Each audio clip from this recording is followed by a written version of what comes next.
You can't tell from looking that I'm Māori, but I am. You can't tell from looking that I'm autistic, but I am. You can't tell who's who by looking anymore. There is no normal. There is no real world, only the one we decide and the one we create.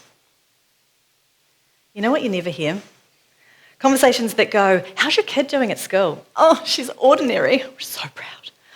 Or, have a great day at school, son. Be normal. No one is excited about normal, and yet we're still so scared of different. For every 9 boys diagnosed with high-functioning autism, there is 1 girl. But we're not rare, we're hidden. Our ability to camouflage our symptoms and mimic normal makes us a challenge to identify and diagnose. Like me, many autistics are only diagnosed as adults, either due to their own child's diagnosis or a crisis too big to camouflage. When I was diagnosed as an adult, I suddenly saw my whole life through a different filter. I was okay. Some of my weaknesses were strengths. Some of my strengths were superpowers. Suddenly, I was not weird. I was not alone. Ane angio. This is me. I've always been different. As a baby, I cried at sad TV commercials. As a child, I wrote horror scripts, but passed out at school when I heard the crucifixion story. I was super clever, but super weird. Oversensitive, too sensitive. On the outside, I did well at school. I had the required number of friends. I blended.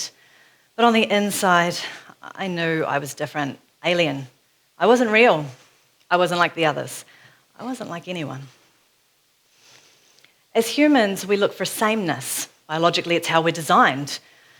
It's survival, because the opposite of normal is different, and different is death.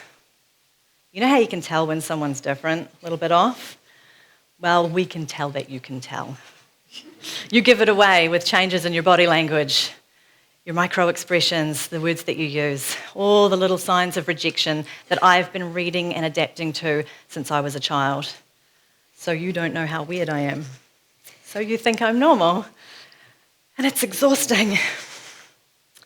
I aced my schoolwork, I aced my driver's license, the theory, and then I failed the practical exam over and over and over.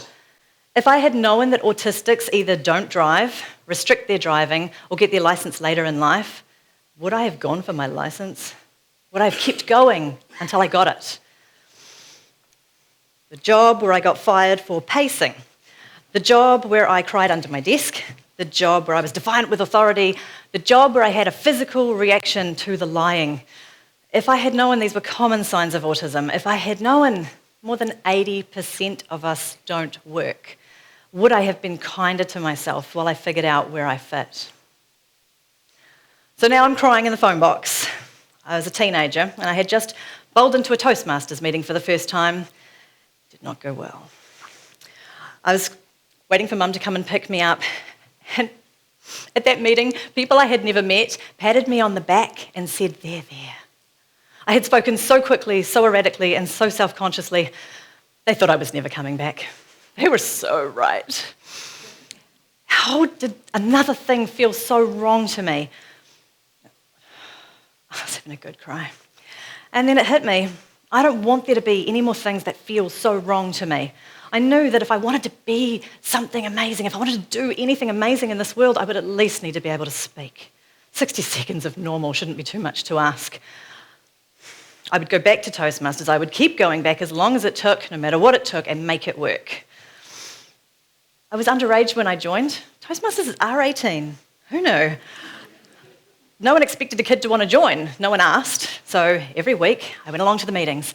Every week, I hoped for a car accident. Not a big one, just enough for a quick check-in at the hospital, back to my day, public speaking free. I never got the car accident, but I did get better. I still feel completely sick before I speak, but the texture of the feeling is more like excitement than dread now. Toastmasters was my university. It was also a huge equaliser. Because, as Seinfeld says, no matter who you are or what you do, nearly everyone would rather be in the coffin than giving the eulogy. Neurodiversity is the understanding that humans are diverse in their brain function. This includes attention deficit hyperactivity, Tourette's, autism, giftedness, among others. Neurodiversity is running on Windows when everyone else is on Mac. It's not bad, it's just different. But the thing with feeling different and not having a reason, not having a diagnosis, is you blame yourself. Clearly, everyone else is coping with these perfectly normal human things. No one else wants to puke when schedules change. No one else would rather peel off their own skin than wear rough, touchy jeans. No one else is freaking out because the supermarket is a nightmare. No one else is flinching at eye contact, although it kind of burns like a sponge being dumped with a bucket full of water, or an encyclopedia being flipped in the face of a speed reader. It's a lot of information. Eye contact, the basic building block of human communication. Clearly, I was defective, I was weak, I was alone, and I would just have to work harder. I trained myself to override all the stress signals. So when my body said, everyone else drives, I don't want to drive, do it. Everyone else hangs around with people, I don't want to, do it. I trained myself to override the stress signals, and they built up.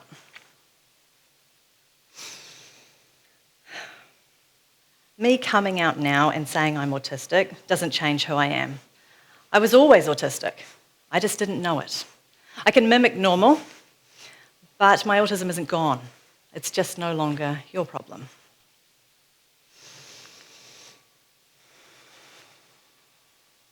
So I mimic normal. I pretend that things don't hurt, that they don't make my skin crawl. Lights too bright, too sudden, sound too loud, too much, monotonous, grating, scrapey. Eye contact feels physical. Physical touch feels like an imprint. And then there's clothing, furniture, texture, food. As you can imagine, I am super fun to live with. If I had known that only 9% of autistics are married, would I have believed a relationship was possible? Who decides what feelings are normal or appropriate? I still cry at some TV ads because to me, some are sad. But divorce to me is not sad. Grown-up people grow apart. They're different. They're happy on their own. Funerals, beautiful. A whole bunch of people connected by love in one room telling stories about how awesome their friend is. Aotearoa, beautiful. I love that. Who decides what's appropriate, what's not appropriate? What led to diagnosis for me was a shutdown. I was at a shopping centre when it happened, so now on top of years of working too much, pretending too much, being too much, now here are the lights, the sounds, the voices, the smells. I couldn't breathe, I couldn't move, I couldn't speak, my bones felt heavy, I was numb. I got to a seat, but I wasn't there. I was way down in the quiet. I don't remember how I got home. Thank you, husband.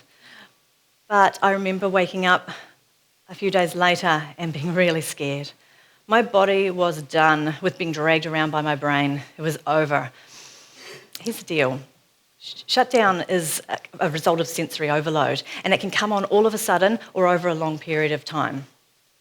It can either be a shutdown, as it was with me, or it could be a meltdown. Lots of people are familiar with meltdowns. This is a temporary loss of control, and it can be a physical outburst, crying, screaming, kicking. It's not the same as a tantrum. It's not being spoiled or naughty. It's not a kid's bad parents or an adult's lack of self-control. It is a physical reaction. Like sneezing, like smiling, it is a breaking point after a build-up. Give someone having a tantrum what they want and they'll stop. But for an autistic, once you reach meltdown or shutdown point, you're already gone. For our loved ones, it's just a matter of riding out the storm in the best ways they can. Can we have a shout out to the loved ones, the sisters, the siblings, the brothers, the partners, the children who changed their lives. They honour our sensitivities even though they don't feel them. They cut the scratchy tags out of clothes, they limit their activities, they lower their volume. You guys change hundreds of things about your lives so we can be in it. And it is everything. The diagnosis came in, autistic. Well, that can't be right. I know autism. I've seen Rain Man. I am not like that. Autism is a disability. It is a disorder. Autism is a way of processing the world, and I am exactly like that. My diagnosis classifies me as high functioning. That sucks. As much as saying someone is low functioning totally dismisses their strengths, saying I'm high functioning discounts my shutdowns. It ignores all the ways I've rigged up my life to cope with the stress. It totally overlooks the millions of little decisions and steps and techniques I use to survive by passing as normal. High functioning is as natural for me as asking anyone to rewire who they really are for the comfort of the majority. Just as easy as sending Ellen to conversion camp, or as easy as making everyone left-handed. When you break a bone, nobody says, walk it off, get hard. They know that in a moment you can cause physical damage that takes weeks to undo. Same with Autistic Shutdown. I can look normal. I can use my desensitised brain to drag my body around. I can smile and nod and speak, but I will go home and sleep for 2 days. 5 after this. I can push through, but should I? I will be broken for longer because everything in me fights my body telling me to slow down. The best thing about being diagnosed late is I wasn't raised with a disability.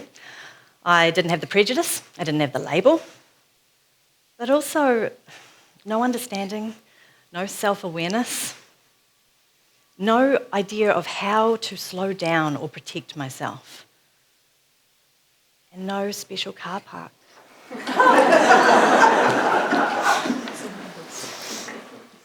I can keep hiding in plain sight, but I don't want to anymore. So this is it. I am out. I'm still figuring it out. I'm getting used to the language. For me, I don't have autism. I do not suffer from autism.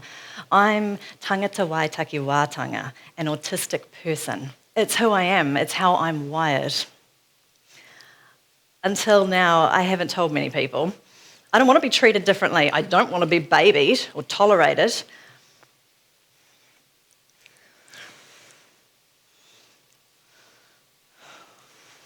But I want the label, because the label will come with freedom to be who I am and to know that anything is possible despite and because of my wiring.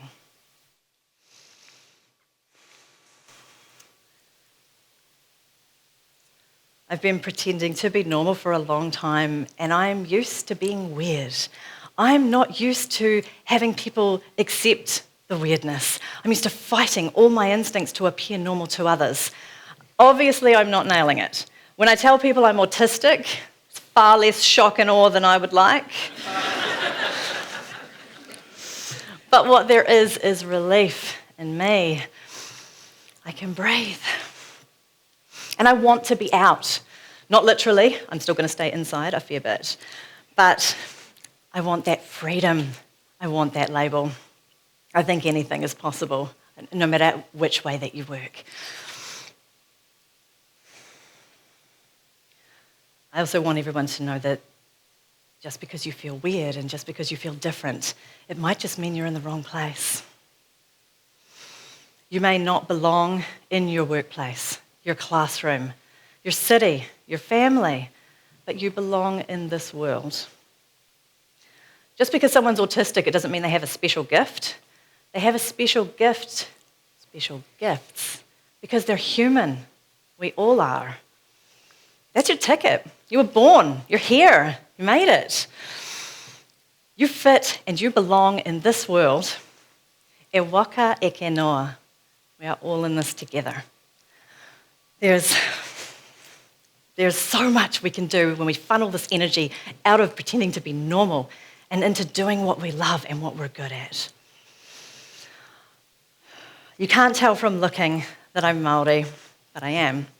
You can't tell from looking that I'm autistic, but I am. You can't tell anything about anyone by looking anymore. There is no normal. There is no real world, only the one we decide and the one we create. You may be weird and you may be different, but you belong here. Your existence, our existence, rewrites normal.